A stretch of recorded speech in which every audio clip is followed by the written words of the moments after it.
parents hebat yang ada di rumah, pernah terbersit nggak sih kenapa Hollywood itu sering bikin film tentang zombie? Atau mungkinkah kita akan menjadi zombie karena sebuah virus? Kepoin di Box Info. Parents hebat mempersiapkan generasi sehat akal, sehat mental. Dr. Stephen Schultzman, namanya ribet, namanya belibet. Dr. Stephen Schultzman, seorang psikiater dan juga seorang profesor dari Harvard Medical School. Dia menganalisis film-film zombie. Tapi sebagai seorang psikiater bukan hanya nonton, guys.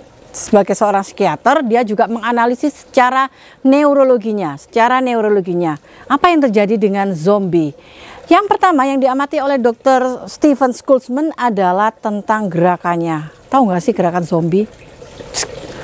Matanya yang tanpa keseimbangan sama sekali, cenderungannya miring ya, kayak gini ya. Aduh, bisa nggak jadi zombie? Jangan dong. Kecenderungan miring tanpa keseimbangan, ternyata secara psikologi, secara ilmu psikologi begitu ya, ada bagian otak kecil di bawah otak. Ada otak kecil di bawah otak yang mengatur tentang keseimbangan dan koordinasi. Nah, ini yang sedang tidak berfungsi pada zombie itu. Nah, ternyata ada relevansinya ya, ternyata ya kalau kita lihat dari secara sains, secara ilmuwan begitu. Nah, yang kedua lagi adalah ditemukan atau dianalisis oleh dokter tersebut, oleh profesor tersebut bahwa zombie-zombie ini adalah makhluk yang bodoh dan impulsif. Mereka bergerak tanpa tujuan. Nah, apa yang sebenarnya sedang terjadi dengan keimpulsifannya ini? Ternyata ada kelainan atau kerusakan pada lobus frontal yang mempengaruhi kinerja impulsivitas. Nah, jadi pada otak ini ada otak kecil yang mempengaruhi koordinasi dan gerak, serta otak yang bertanggung jawab terhadap gerakan, itu yang sedang bermasalah. Dan juga pada lobus frontal, semuanya berpulang pada kinerja otak. Nah, profesor ini mengatakan ada dua yang tidak bisa dianalisis dari zombie, yaitu rasa lapar yang berlebihan dan juga rasa lapar yang tidak terpuaskan dan juga rasa sakit yang berlebihan. Rasa lapar itu yang akhirnya menuntut dia untuk memakan atau untuk menerkam harimau dong kalau diterkam, untuk menerkam temannya sendiri. Nah, itu yang tidak bisa dijelaskan secara ilmiah. Ada hormon apa atau ada kinerja otak apa yang sedang rusak, itu yang tidak bisa dijelaskan oleh Profesor Stephen. Oke, lanjut. Profesor Stephen mengatakan bahwa para mayat hidup ini atau zombie ini tidak benar adanya. Namun di sisi lain, sebuah penelitian yang dilakukan oleh para ilmuwan di University of California yang dimotori oleh Profesor Ben Newman mengatakan bukan hal yang tidak mungkin manusia akan menjadi zombie. Bukan hal yang mengada-ada kalau manusia akan menjadi zombie karena adanya evolusi virus. Sudah bukan bakteri lagi. Nah, pada penelitian yang dilakukan oleh Profesor Ben Newman dikatakan bahwa setiap manusia itu memiliki parasit di dalam otaknya. Namun parasit itu tidak berkembang.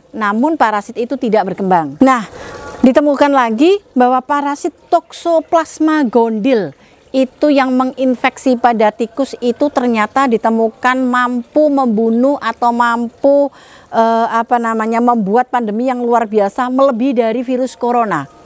Diuji cobakan pada sebuah tikus Toxoplasma gondii.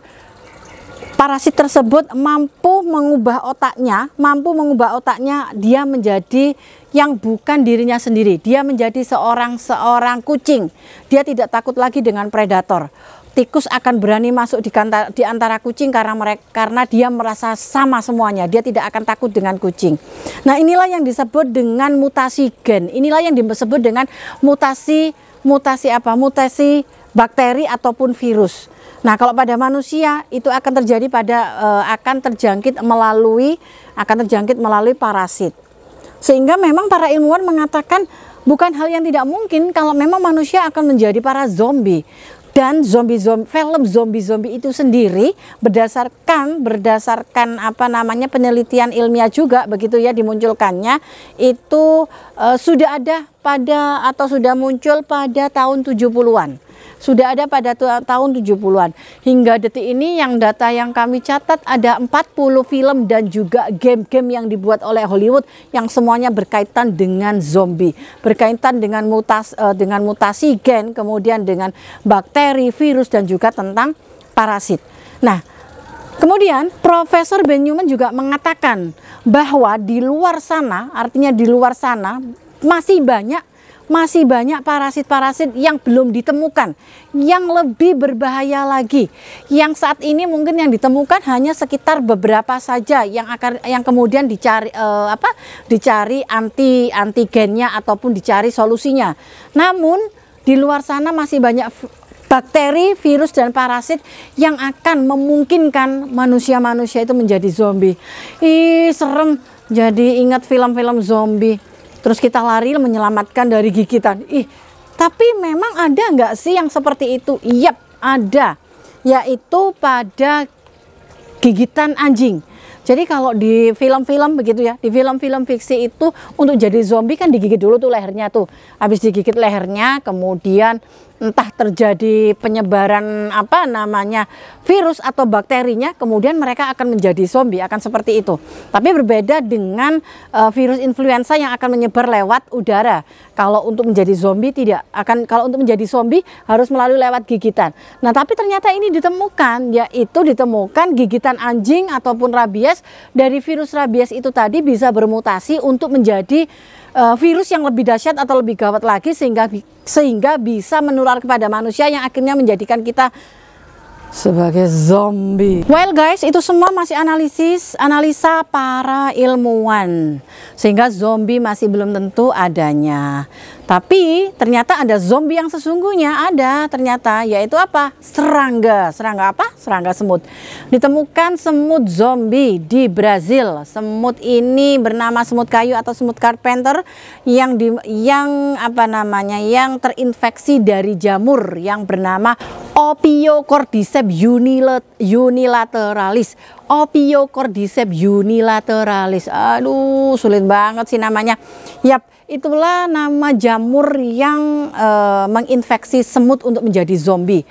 Jamur itu akan masuk ke dalam tubuh semut, kemudian akan masuk kepada organ tubuhnya dan juga akan merusak organ otaknya. Dan kemudian di akhir bahwa di kepala belakang semut itu akan muncul spora, akan muncul semacam tanduk di kepalanya begitu. Nah, itulah yang akan muncul yang sedang terjadi pada semut. Dia namanya semut zombie dan tugasnya memang adalah merusak inang dan koloni semut. Namun hal itu akan sulit terjadi karena lingkungan semut itu adalah lingkungan yang sehat. Dan zombie semut itu sulit masuk pada lingkungan ataupun pada koloni yang sehat itu tadi. Nah, sehingga kita tidak perlu takut dan itu masih jauh ya, ada di Brasil. Well, dilihat dari antusiasnya para ilmuwan yang meneliti tentang zombie dan juga maraknya film-film yang membicarakan atau yang mengangkat tema-tema tentang zombie, mungkinkah virus, bakteri, parasit dan sebagainya akan mengubah manusia menjadi zombie?